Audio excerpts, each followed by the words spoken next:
Hello, you're very welcome to Season 2, Episode 3 of the Finalwhistle.ie League of Ireland podcast. I'm your host, Kieran Callan, and I'm delighted that you are here to join me once again. Here's who we have on this evening's programme. Taking over the reins at Longford Town is Gary Cronin. He joins us here in the studio, and we're going to talk to him in just a couple of minutes.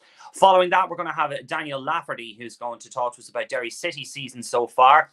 After that, we'll be talking to Finalwhistle.ie correspondent and reporter Diarmuid Kearney. And after that, we'll be talking to Alanna Cunnane, also of Finalwhistle.ie. So to take us into our first guest, here's Gary Cronin of Longford Town. Gary, you're very, very welcome to the programme, and thanks for joining us this evening. No problem, Kieran. Yeah, good to talk to you. Yeah. So, unfortunately, you had what was a delay by the weather, and then all of a sudden you had your bye week. So you really kick off in earnest this weekend. You've had 2 weeks extra on the training pitch. How's that been going? Look, it is what it is, Kieran, and we actually had that discussion last night on the training pitch that the players are so eager to get going. Football is all about competitive games and 3 points at the end of the match. So we're eager to get started. It's all about the league. So Saturday night, we're really, really looking forward to it. We were obviously disappointed that the game against Cove was called off, but ultimately it was the right decision. Nobody can control the weather, so pitch wasn't playable. We had to move on, and we were just unfortunate the way it fell for us because the following week we didn't get to start the season either. So look, it is what it is. We're past that now. We've had, as you said, you got to take the positive out of a couple of things, and we had a couple of injuries that maybe back on time for the weekend. So that could be the positive for us, and add to our squad. So look, hopefully we get off to a good start on Saturday. We're just ready to go now. Do you think also it's giving you time just for your coaching philosophy to kind of be instilled that little bit more? That you've been given that little bit of extra time just to kind of instill what you're really looking forward to on that first game against Cork City? Yeah, look, I mean, we would have been ready against Cove, obviously, but look, at this stage of the season, for a lot of the clubs, not just ourselves, you've new managers, you've new players, new groups, and the forming of a team takes time, Kieran. So, yeah, of course, you have loads of a couple of extra weeks, more sessions to embed what way you want to play. But the game is unpredictable sometimes, and there's certain things that we have to learn, while the games are on. So we look at ourselves and go, nothing's going to be perfect the weekend. We'll obviously go try and win the game. So will Cork. We're hoping to win the game, of course, but even at the end of that, whether we win, lose, or draw, nothing is we haven't arrived anywhere close to where we want to be, because that takes time, which is understandable. But look, along the way, you have to be picking up points and wins and so on as you get there. But yeah, if you're talking about patterns and style and philosophies, it's a buzzword obviously in football, but the way you want to play, basically.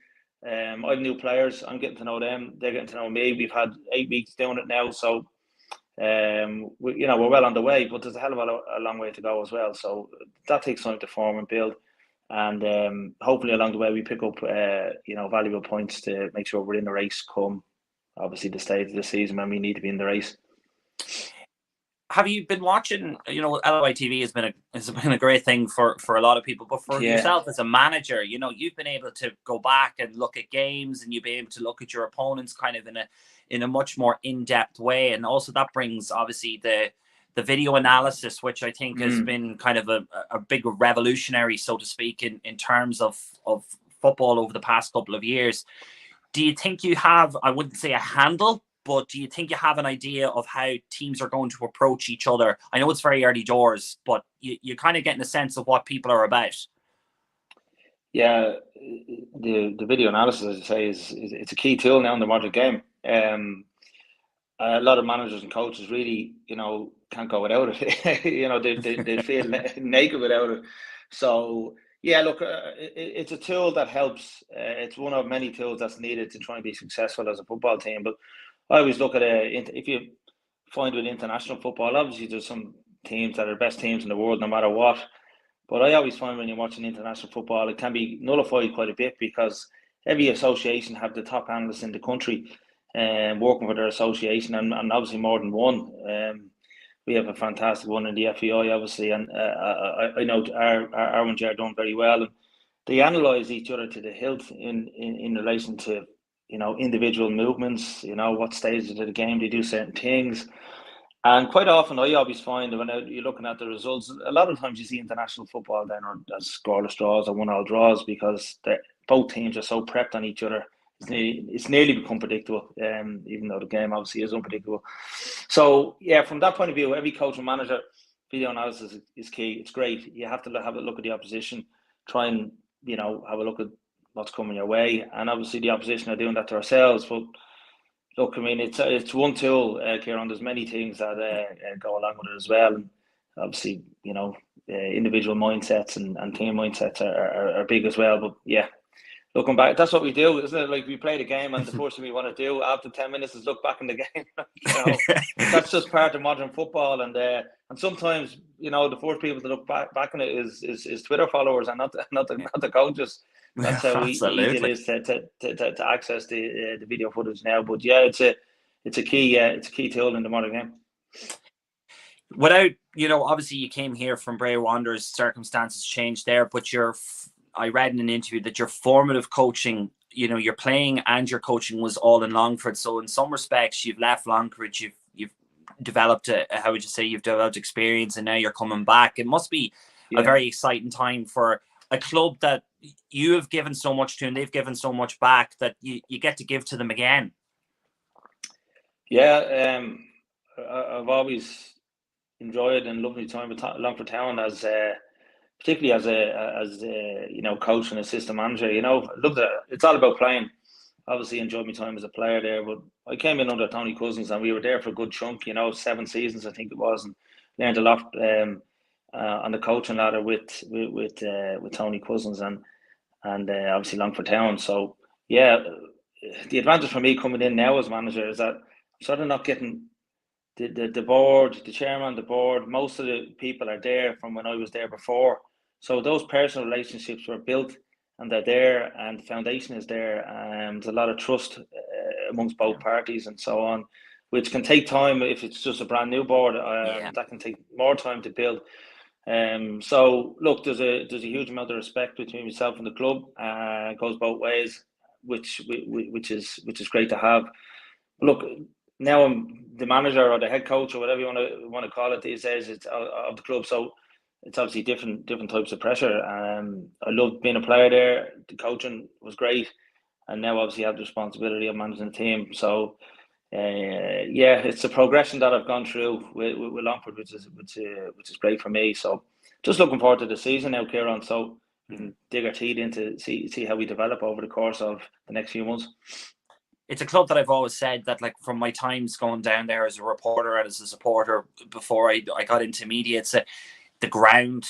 It's fantastic. It rivals some Premier Division clubs. It is. I always think that football in the Midlands has got huge potential if someone just grabbed it, if that makes sense. Yeah, and there's a lot of people in our football club that have the same train of thought as you there, Kieran. I know there is future plans. Listen, we hear that in football all the time. Obviously, we just want to see them come to fruition, don't we? The FAI have their strategy plan now for the next 3 years, and please God, all those key milestones are hit and can achieve what we're looking for. Longford Town are different. There's definitely forward planning there.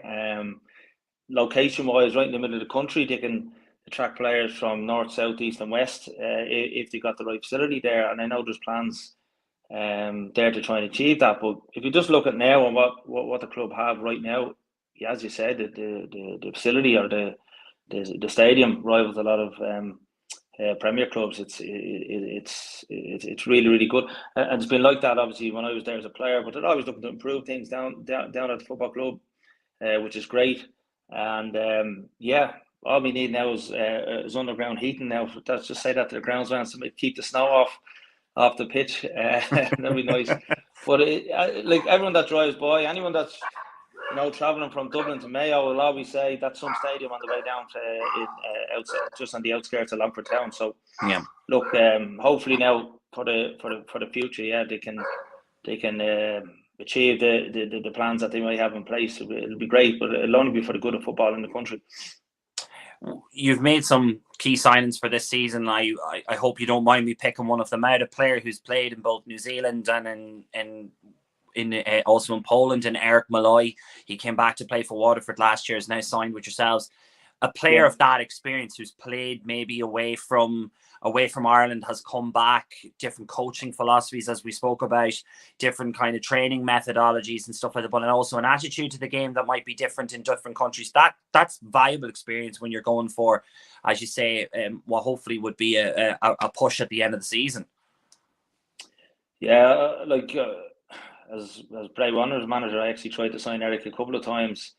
As you say, he's a huge amount of experience, a very good player. But look, we spoke about that when I tried to sign him here for at the start of the season. Obviously, I did sign him. Is the amount of different, sort of, we mentioned philosophies at the start, but he's just seen so many different things while he's away. Obviously, Poland, New Zealand, and one of the biggest things that Eric would say is that the facilities out there are second to none in these countries that have football as their main priority, and the development of football as their main priority. So they're wanting for nothing, and sometimes we have that battle here of we're short on facilities, and so I'm not talking about the football club. I'm talking about us as an association or as a country. We always want more. Fans always want better stadiums to go watch football. Want more inclusive for men, women, and children and families and so on. Want to drive that on. But from a player point of view, if you speak to Eric and other players that have been away, the athlete wants for nothing when they're at these football clubs, which is something that we need to strive towards and try and get as a country, and develop our own athletes and professional footballers in the country, which will take time, but we should want to get there. But yeah, Eric's experience, obviously he's 29, 30 now, huge amount of games under his belt, and as you say, brings a different type of train of thought, particularly when he's talking to the young lads back in training. He's seen so many different things and different ways of doing things, so which is really good. Very, very good professional Eric is, and looks after himself physically.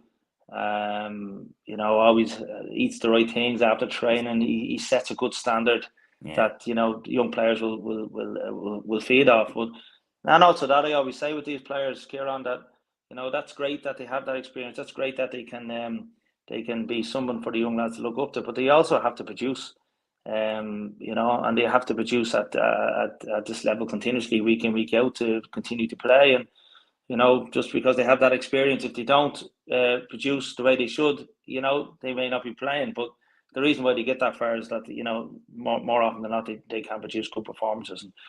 And great attitude Eric has. He's one of the majority of the group, the whole group. Sorry, would have really, really good attitude. So delighted with Eric. Brilliant. And it's always very important to have a good group and a good cohort. I just want to go into the final couple of questions. There's a lot of talk about in the first division about the supposed big three, and I say supposed because I don't want to be disrespectful to any first division club. There's been a lot of talk about Waterford, Galway, Cork, but you obviously are you're an ambitious young manager. You've done really, really well in terms of what you've done so far. What are your expectations at this moment in time in order to match this supposed big three? If not putting too much pressure on you to answer, but I don't know where I'm coming from. Look, come here, that's the game. I mean, if you're one of those three football clubs, let's be honest, they're full time. They've come out and said they're full time football clubs.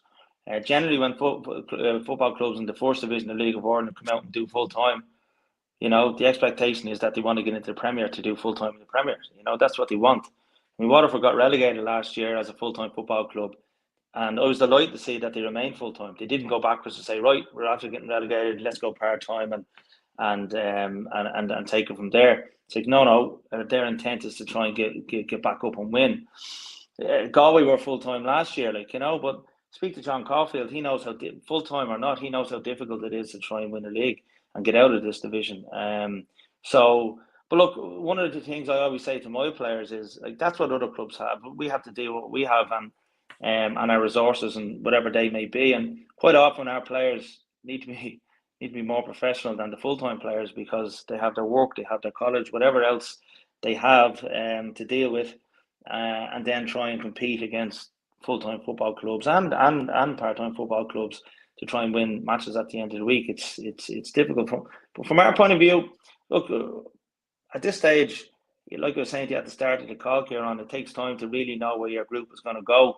There's no question we want to be competitive. There's no question.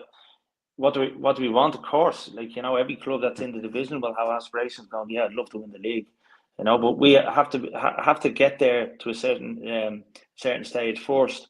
Of right, what's realistic for ourselves here, and realistically, and I'm nearly sure there's 9 teams in the league and there's 5 spots there. Obviously, the winners and 4 playoff spots.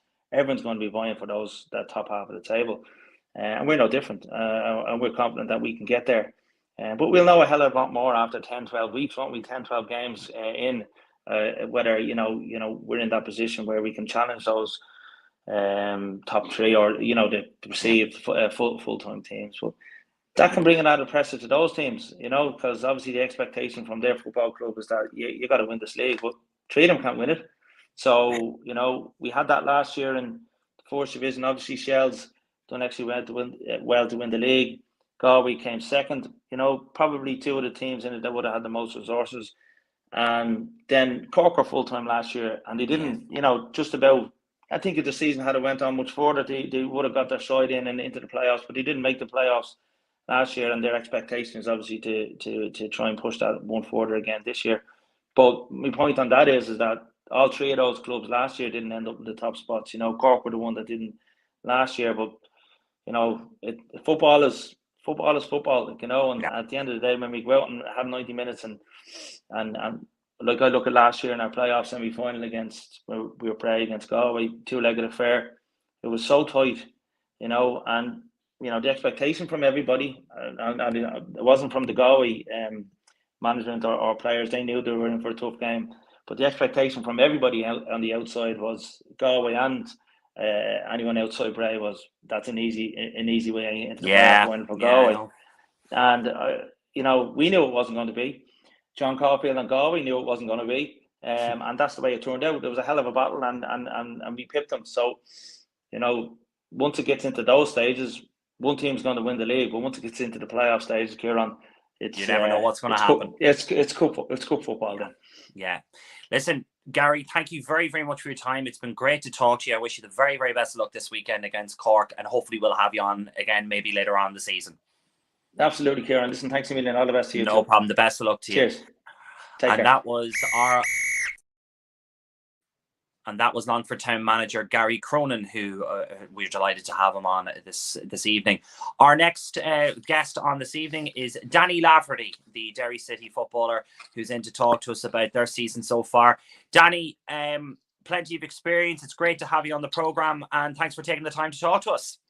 Yeah, thanks for having me on, Kieran. Looking forward to it. No problem.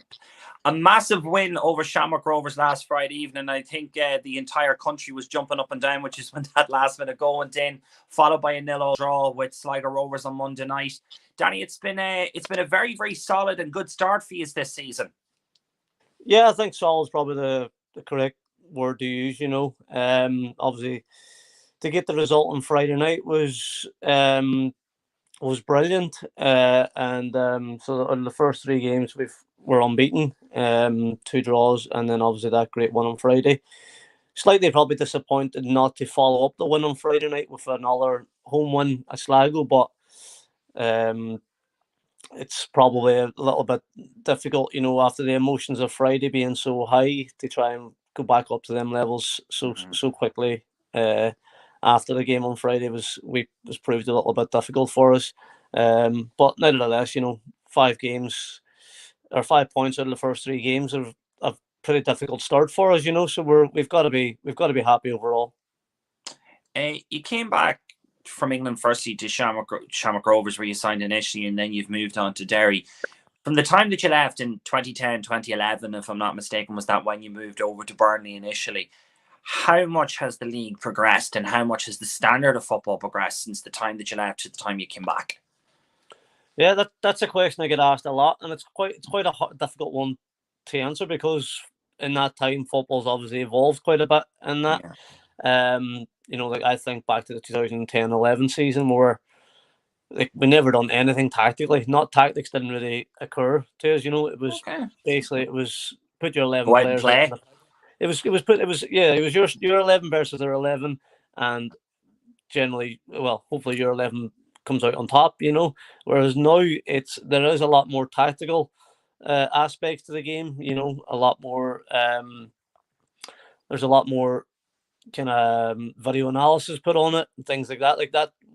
That's when I compare back to the 2010 season. That wasn't really available too much, you know. Obviously now it's a lot more accessible. So I think there's a lot more tactical aspects that have improved over the years, which, you know, makes it a little bit difficult in that sense. And the standard of player, I would probably say, you know, especially the young players that in the league, is extremely high standard. You know, I think back to whenever I was there again, it generally wasn't a young league then. It was a kind of late 20s. You know, some players in the early 30s kind of league. It was felt like it was a men's league. You know, now you look around the league now, there's a number of clubs have, you know, so many players under the age of 23, under the age of 25, you know. That's pretty much the majority of their squads, you know. So I think, like I say, in time, in them 10 years, kind of football's evolved in the tactical aspect, and then, you know, technically as well, they're at such a young age, they're able to compete at that level. You've made some key signings in the postseason. Will Patchings arrived in. You would have played with him before when he was on loan from Dundalk last season. Then he went back. You also have Patrick McElhenney, you have Michael Duffy, you have Cameron Dummigan, just to name those. They're exactly the kind of players. Now I know that for Michael and for Patrick, it was coming home, so to speak. But they're the kind of players that Derry City need in order to compete with the likes of Shamrock Rovers for at the top of the league this year. Yeah, well, we hope so. Listen, we all know that they're unbelievable players, you know, but they're also great people. Like, it was important they bring the right personalities back into the club, you know, and you knew you were going to get that with the likes of Patching and Fats and Mickey, and obviously from Rory knowing them and knowing what kind of people they are. So I didn't want to call them Fats and Mickey because I know them as that as well. I didn't want to call them by their nickname straight away. That's known throughout the country.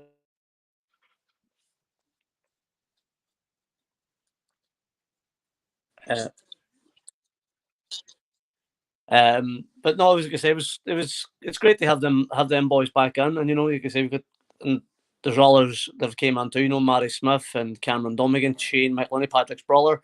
You know, all great lads, great around the place, great personalities, and not to mention obviously top players, you know. So it's great to have them guys on board with us. We obviously see day in, day out the quality that they bring, and even in the first couple of games, you know. Like we haven't seen, the fans and yourselves haven't seen Mickey yet. You know, he's picked up a little bit of an injury through pre-season, but he shouldn't be far away again. But so it's exciting, like, you know what I mean. I think that's the kind of buzz that's kind of back around the town. It's exciting, you know. You seen in the numbers that the fans turned out there on Friday night. The place was absolutely rocking. Like, I haven't seen the Brandywell like that in a number of years, you know. So, you know, by the manager obviously making them signings, you know, it's created that little bit of a buzz again back about the city, and you know, it's, like I say, it's exciting to be a part of it. Rory Higgins is a Derry boy at heart. I know Rory very well. He's a cracking guy. You know, he was at Dundalk and then he went to the Republic of Ireland. Now he's manager at Derry. He always, from people speaking to me about him, he's always had that kind of managerial trait about him. He had that in him even as a player.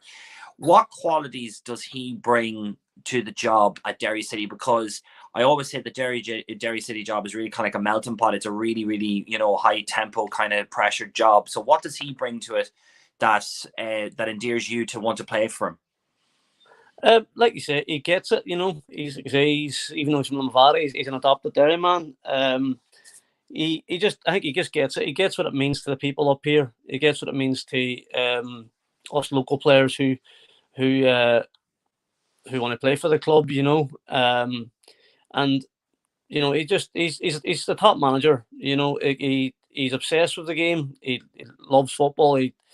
like you say, it's a bit of a melting pot where like it doesn't stop up here. You know, he's constantly either invited to something or doing something or involved in something, or you know, I'm sure he's has days every day or non-stop until he goes to bed at night. You know, or whether he's on the phone or off the phone and that. I think he just, you know, when people and us as players, like we've bought into it. Like, you know, we've bought into it. That's important as well. That we understand, you know, collectively what it means to people up here. You know, like I say, it's been about starved of success or anything like that over the last number of years. So us as players, local or even the boys who've came in who aren't local, they've very quickly they've realised, you know, what it's like up here, you know, and what it means to people. Like they can't go to the shop without getting noticed anymore, and that, like, you know, you're a bit of a, like, they are like almost like little local celebrities, like, you know, like it was stuff that they found to be but probably daunting to start, and then, you know, they're going for their grocery shopping, and then there's kids asking for pictures and all this here, you know, as if they're like big the Premier local League heroes stars. now. It's great to see, though. No, I know it is. That's what I'm saying. It really is.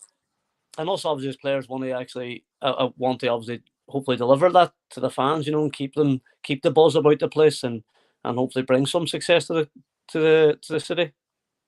Speaking of, you know, success to the city, like, you only saw the potential of the scenes last weekend when that last minute goal went in.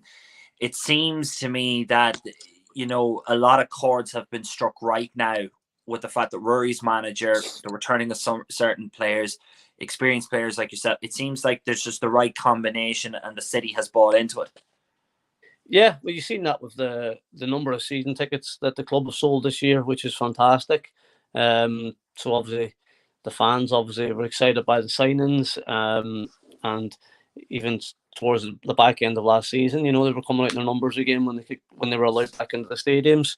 And obviously the qualification for Europe this year was massive in that as well.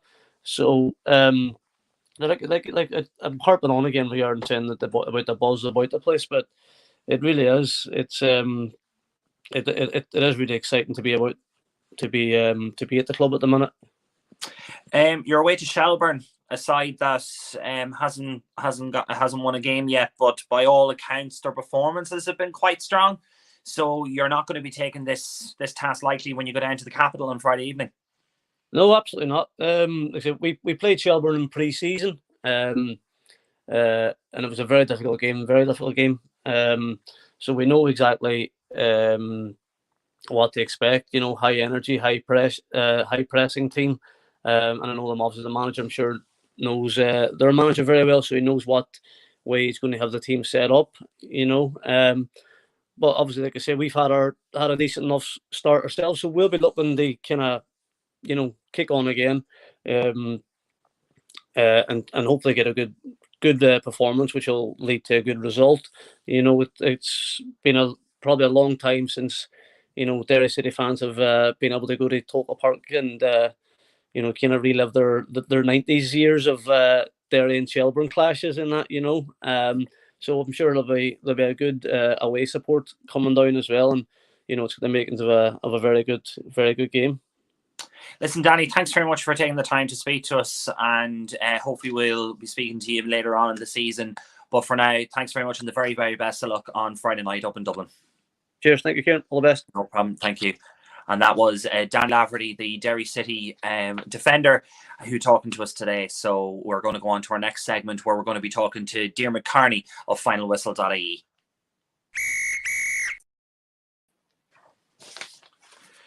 Diarmuid, it's becoming a bit of a habit now, but it's great to have you back on the programme. Thanks, Kieran. You keep having me back on anyway, so that's always a good sign. You're doing that good of a job, I just can't let you go. So. Let's go through some of the results, starting with sorry, just 1 second. That's perfect. Starting with what's happened just over the past couple of games. Bohemians and Dundalk drew last Friday evening. Derry, as we were just talking to Danny Lafferty there, defeated Shamrock Rovers. Drogheda United lost to Shells. Pats and St. Patrick's Athletic won Sligo Rovers 2, which was another big kind of shocking result. I think Pats were expected to win that one. And then 0-0 between UCD and Finn Harps. I think all eyes were on the Brandywell, the scenes afterwards. It's kind of like a sign come from the footballing gods that we're in for a really good title race this year? We are, Kieran. I suppose when we started talking on the podcast originally, when we were previewing the season, I did mention we were looking at Dundalk and Derry as being the two teams that were going to challenge Shamrock Rovers this year. And we've already seen it, that Derry can put them to the pin of their collar and even beat them in the end. Now, obviously, the goal that won it, when you look back at it, Lopez is a fantastic defender. He's probably one of the best central defenders in the league, to be honest.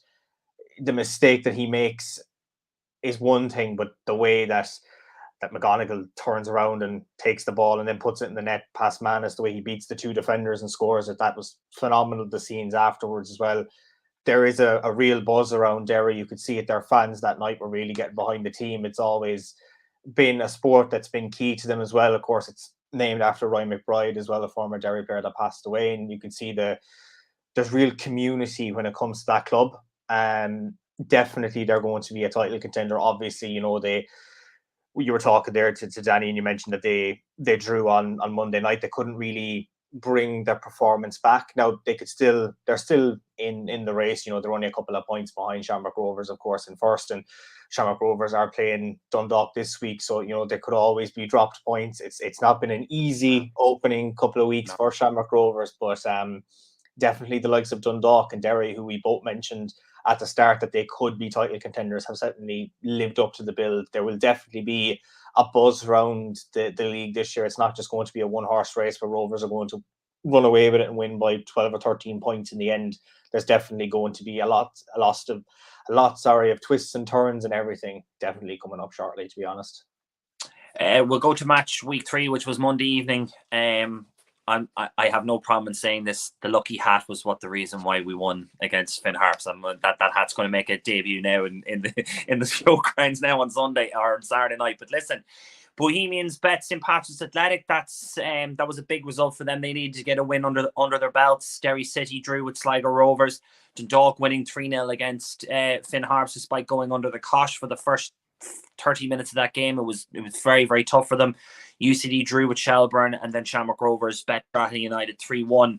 If there was a result that probably was a big telling, it was the Bohemians result, I think, because St. Patrick's Athletic had started off very strong, and then all of a sudden they're thumped right back down to earth by a Bohemian side, and I saw them in that 2-2 draw.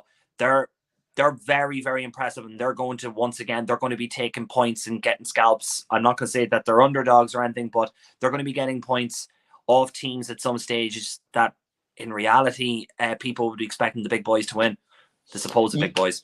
Yeah, you mentioned it there about the Dundalk game. Obviously, they led twice, were brought back to earth by Dundalk on 2 separate occasions, and they did impress that night. And of course, then they went out another game at Dalymount and did pick up the win in the end against the Pats team, who I suppose they're not where they want to be in the table in terms of after 3 game weeks going into our 4th now, where they're near the bottom of the table. They don't want to be there. They're a team that last year they were challenging for the European places. They were challenging Shamrock Rovers at the top. They want to be there but better. Bohemians, to their credit, Bohemians have always been a good team. They're strong. They've lost some big talents in that team this year, but they've definitely gotten players as well. I mean, look at the promise goal the last night. That was absolutely superb against Dundalk, and they built on it. And when you look at some of the other results there, Derry and Sligo, it wasn't really a free flowing game. If you look at Derry's performance against Shamrock Rovers on Friday night versus their performance on Monday, the game as a whole on the 2 nights were completely different. It was more tough defensive football on Monday night. Sligo were putting their players back. They weren't given the space that Shamrock Rovers would have allowed maybe on Friday night. It was a dog-hit 0-0 draw, to be honest. Not a game for the neutrals, but Sligo would be happy with the point. They still remain unbeaten in the league, as do Dundalk as well.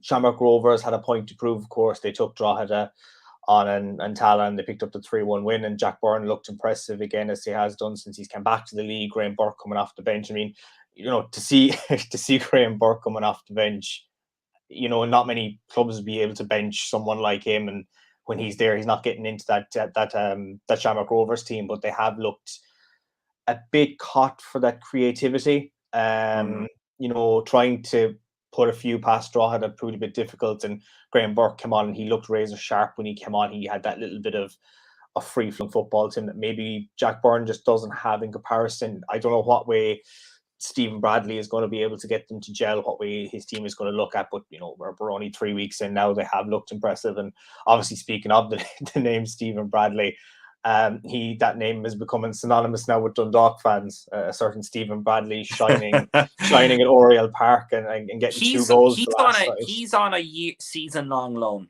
I think there was a lot of confusion after the game on Monday night. He's on a season-long loan. However, the talk is that I've heard from media sources that Hibernian have the clause, so to speak, that they could call him back in July if they feel that when it comes to July that he's ready to go into their first team. They will recall him, but he's top goal scorer. He scored 4 goals in 3 games. You can see that he's just a product of a very now I understand that you have to have kind of a natural talent, but you can see that he's been playing and training at a much higher standard. And that's not disrespectful to anybody in the League of Ireland. It's just the reality of the situation. He just looks like that kind of cut above. But the fact that he's only 19, I can't remember a young player coming into the league at that age and making such an impact. The last time, and I'm not sticking the Dundalk hat on here, but the last time a young player made an impact like that was Daniel Kearns in a Setanta Cup game in Linfield in the early 2010-2011 when he scored a hat-trick in Belfast. That's the only time that, you know, we kind of had that, wow, there's this guy. But in this case, Bradley just looks like the real deal. But he scored against Derry City, he scored against Bohemians.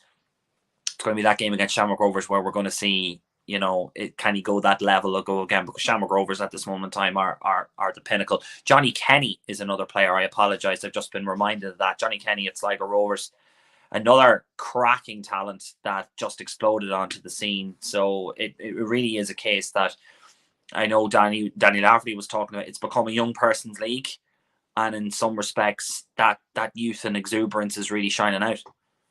Yeah, you know, it's always great to see those young talents coming through.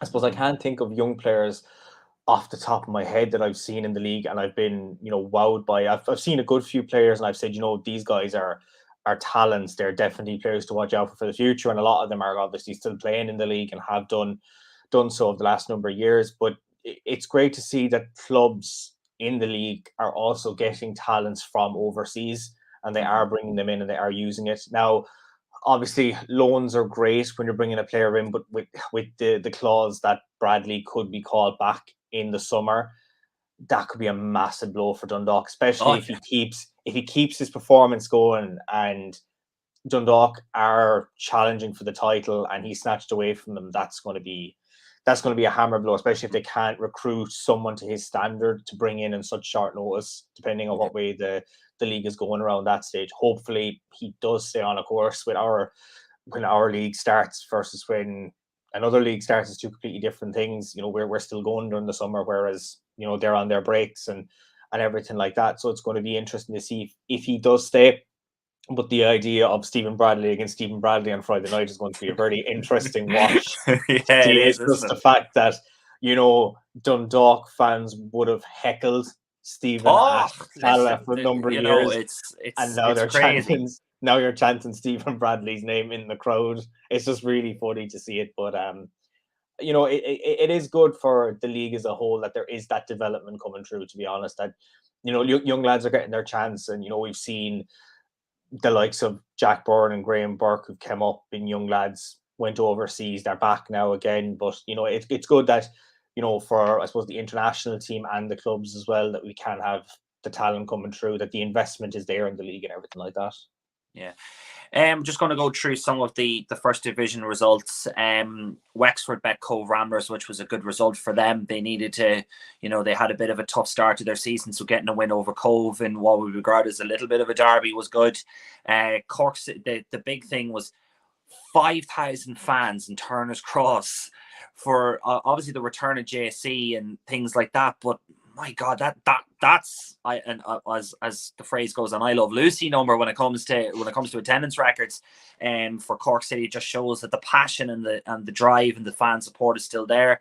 Treaty United in Athlone Town was postponed while Waterford bet Bray Wanderers. So Bray Wanderers kind of didn't ship in as many goals as has been in the previous games. But if you look back on that game between Galway United and Cork, especially, that was a huge win. Not necessarily for John Caulfield as the person, but John Caulfield's side.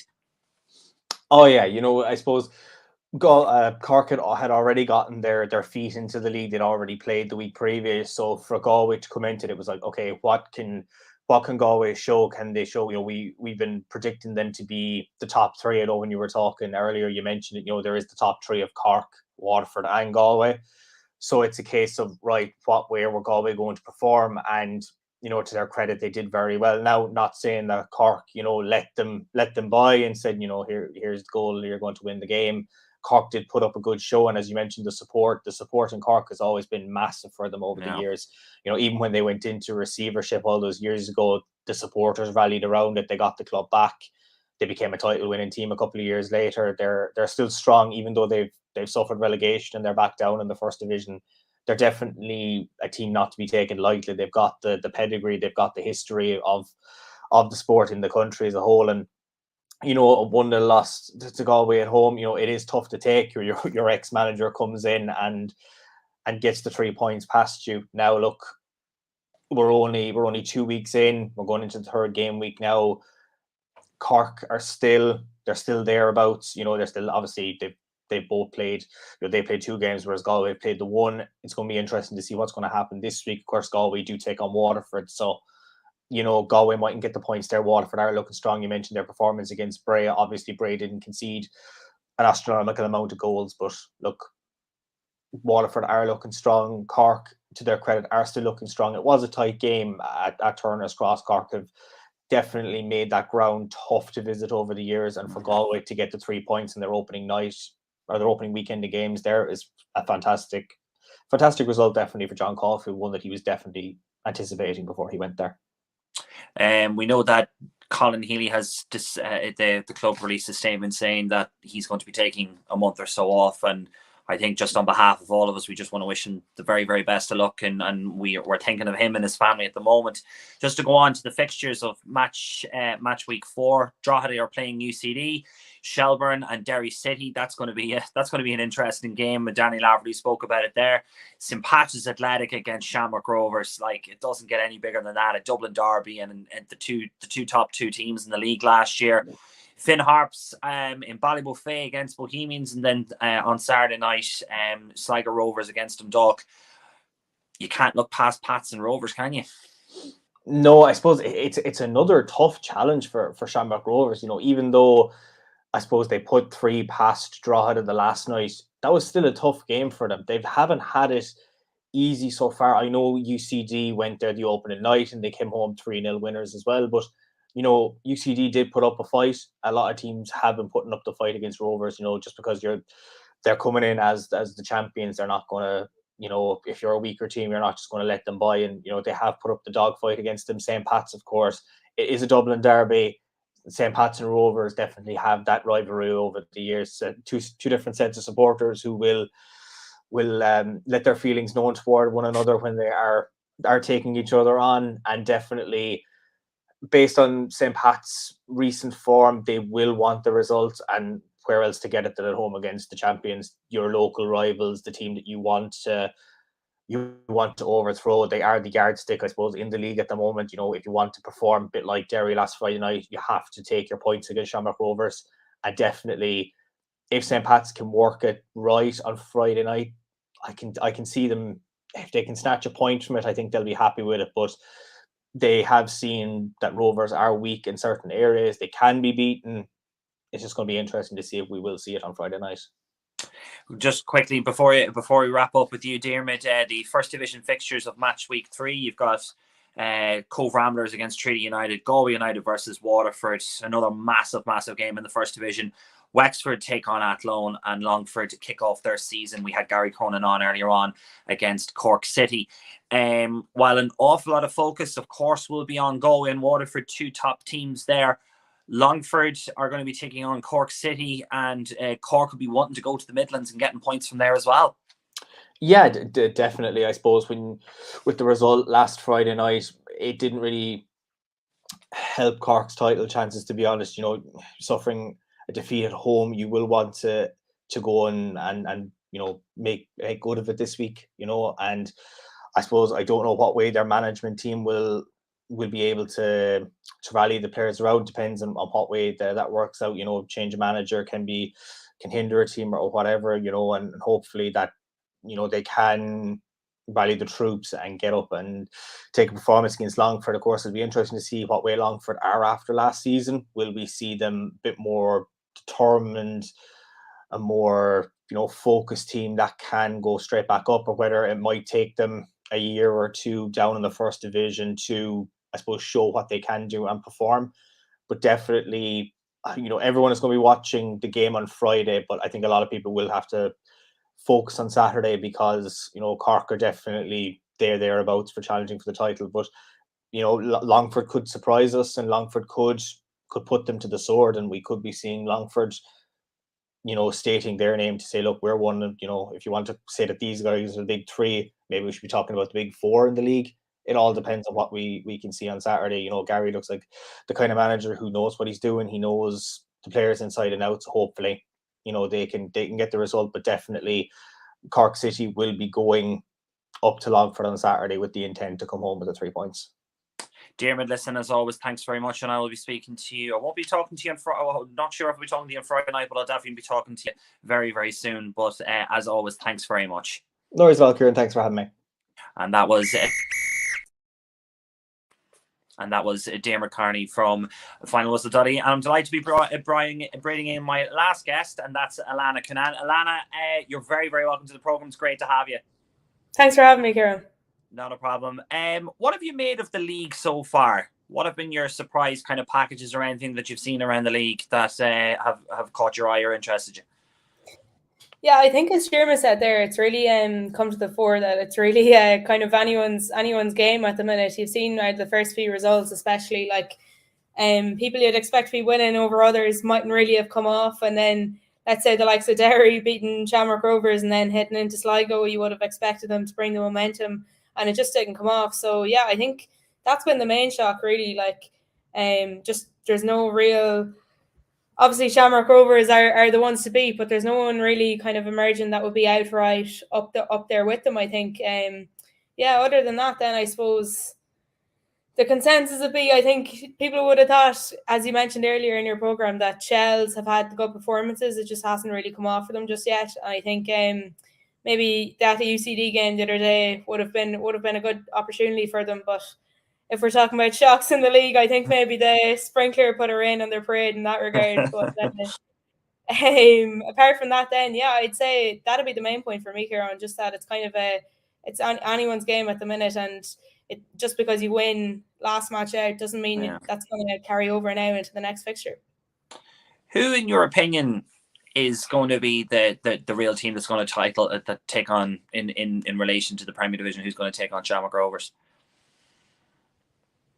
Yeah, I suppose after that win last Friday, Derry's win, I'd say a few people up the top of the country might have been thinking, Jesus, maybe this is it now. But I'd say in that regard, as I mentioned just earlier, you can't really predict how things are going to go at the minute, because I think, Derry have some brilliant players, as everyone knows, and we saw that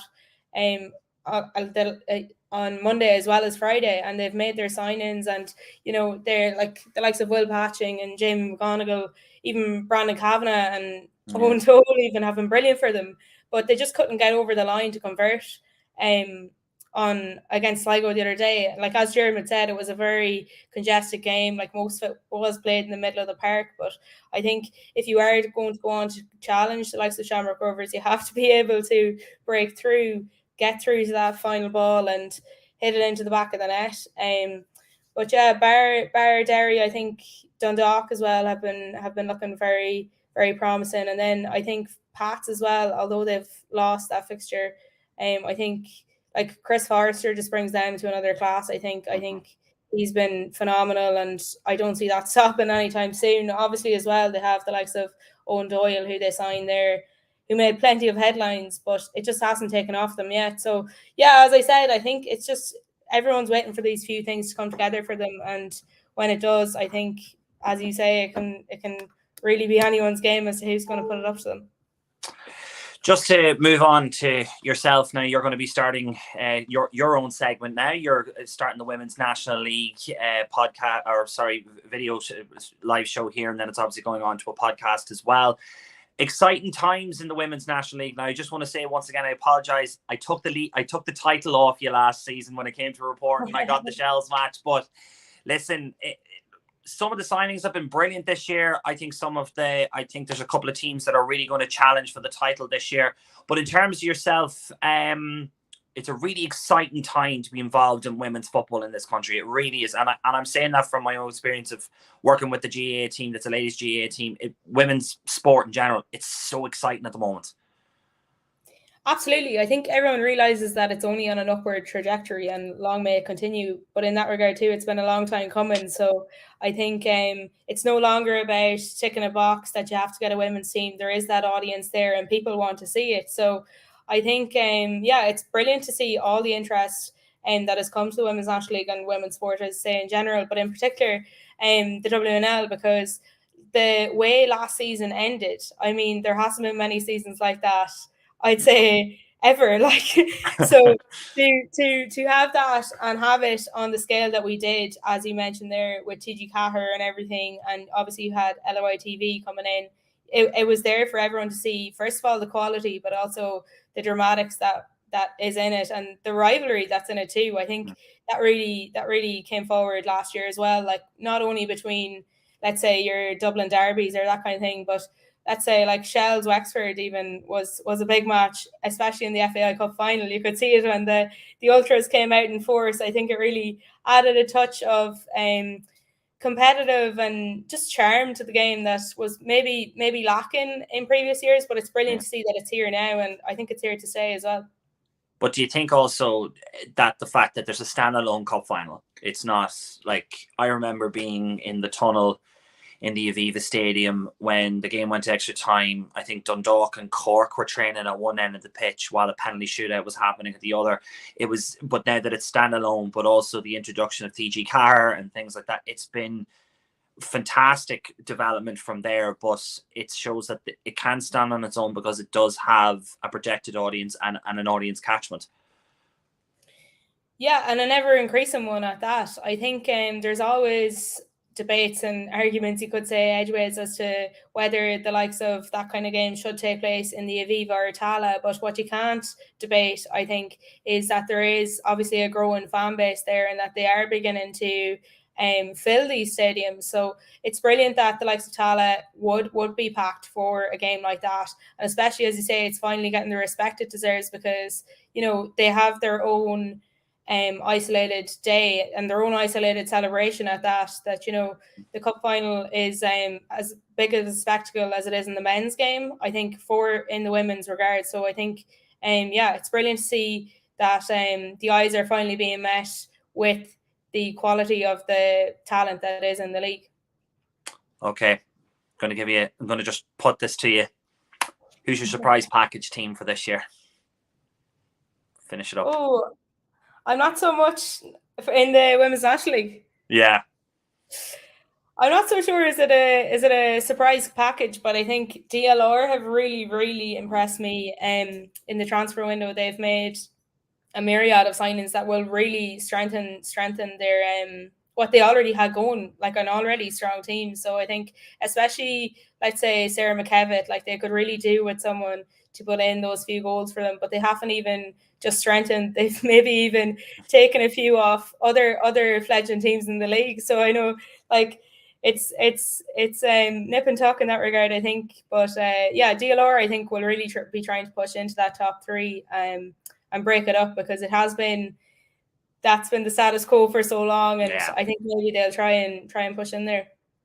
Listen, Alanna, the very, very best luck with the show. I'll be talking to you during over the next couple of weeks, and hopefully we'll have you back on again very soon. Thanks, Aaron. No problem.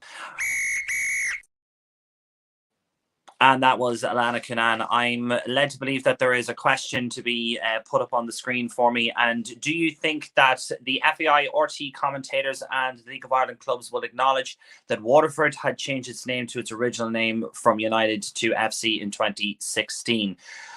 Listen, thanks very much for that, Connor. I'm led to believe that the official name and title of the club is Waterford FC. It was changed, and I think that if I'm going to be quite honest with you, what needs to happen is that just kind of a subtle memo needs to be sent out, just a gentle reminder in order to ensure that when they are talking about Waterford, that they're talking about Waterford and Waterford FC and not Waterford United, because obviously there was a change in the name in order to give it a rebranding. So absolutely, I completely agree with you that if it's a case that they will have to acknowledge it from the time forward, but that's just, listen, subtle reminder, it's all about the optics. But thanks very much for your comment, Connor. And that's all we have for today. I want to thank Gary Cronin for coming on from Longford Town, Danny Lafferty from Derry City, and Alanna and Diarmuid from Finalwhistle.ie. I want to thank Breffney Arley, who was on producing this evening. I've been Kieran Callan. Thank you very much. And wherever you're going this weekend to watch your League of Ireland club, enjoy it. Enjoy every second of it.